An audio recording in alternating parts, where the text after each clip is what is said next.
नमस्कार। मैं आचार्य कृष्णा तिवारी विश्वनाथ ज्योतिष केंद्र भोपाल से इस गणेश महोत्सव की सभी को ढेर सारी बहुत बहुत शुभकामनाएं। इस समय गणेश महोत्सव में सभी लोग भगवान गणेश को रिझाने में लगे हुए हैं।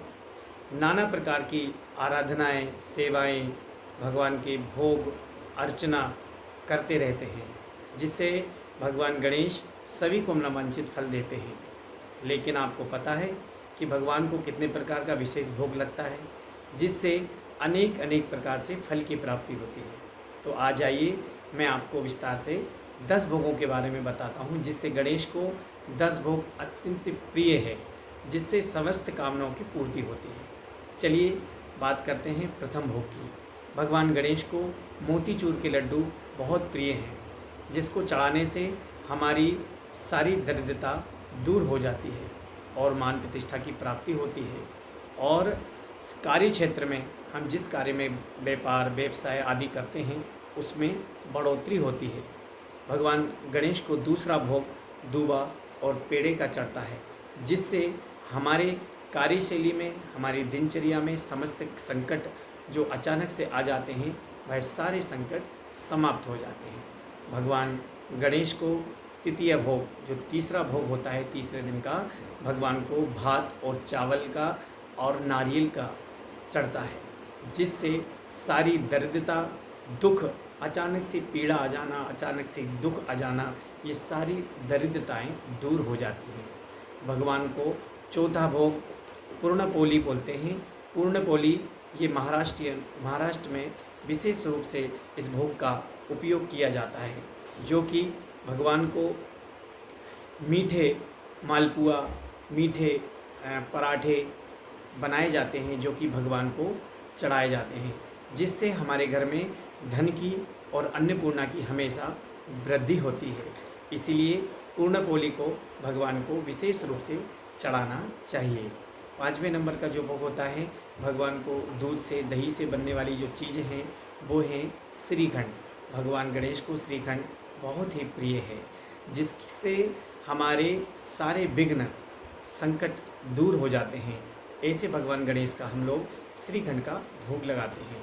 6वें नंबर में आता है भगवान को केले का सेक और केले का सीरा बोलते हैं, तो जिसमें सूजी से, घी से मिलाकर भगवान को मिलाकर चढ़ाया जाता है, जो कि केले का सेक भगवान को बहुत ही प्रिय होता है। इससे हमारे घर में समृद्धि की प्राप्ति होती है, किसी भी प्रकार के कष्ट, दरिद्रता नहीं आती। अगला 7वें नंबर का जो भगवान गणेश जी को भोग लगता है वो रवा पोंगल बोलते हैं, मोदक के। रवा पोंगल एक भोग होता है जिसको हम मोदक बोलते हैं, और उससे सूजी से, मूंग की दाल से और मावा से मिलाकर बनाया जाता है, जिससे भगवान गणेश को ये भोग लगाने से समस्त कामनाएं पूरी करते हैं। समृद्धि की प्राप्ति होती है, धन की भी प्राप्ति होती है। आगे आइए हम 8वें नंबर के भोग के बारे में जानते हैं। भगवान गणेश को 8वें नंबर की भोग चावल से बनी हुई खीर, भगवान को दूध से बनी हुई खीर बहुत ही प्रिय है, जिससे हम दूध में अच्छी तरह पका लेते हैं, भगवान का भोग लगाते हैं, तो गणेश लक्ष्मी जी को खीर से हमारे घर में दरिद्रता के साथ साथ हमारे घर का धन की वृद्धि करते हैं। भगवान गणेश को खीर भी बहुत प्रिय है, जिससे हमारे घर में रिद्धि सिद्धि के सहित हमारे घर में वास करते हैं। 8वें नंबर में आइए, 9वें नंबर में गुड़ और घी और गुड़ से बनी हुई जो मिठाई होती है वो विशेष रूप से, चाहे लड्डू बोल दें चाहे मिठाई बोल दें, इसके चढ़ाने से हमारे घर में नाना प्रकार के रोग का आगमन होता है, तो समस्त रोग दूर हो जाते हैं। भगवान को घी से बना हुआ गुड़ की जो मिठाई है बहुत प्रिय है, हमारे समस्त रोग दूर हो जाते हैं, तो इसलिए भगवान को 9वें नंबर का भोग अवश्य लगाइएगा।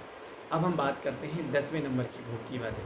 तो भगवान गणेश को 10वें दिन 56 भोग का विधान बताया गया है, और भगवान को गणेश को दूबा, 56 प्रकार के नाना प्रकार के जो भोग होते हैं वो अवश्य चढ़ाना चाहिए, जिससे हमारी कामना विशेष रूप से पूरी होती है। भक्तों को ये समस्त भोगों को अर्पित कर भगवान गणेश की कृपा का पात्र बनना चाहिए।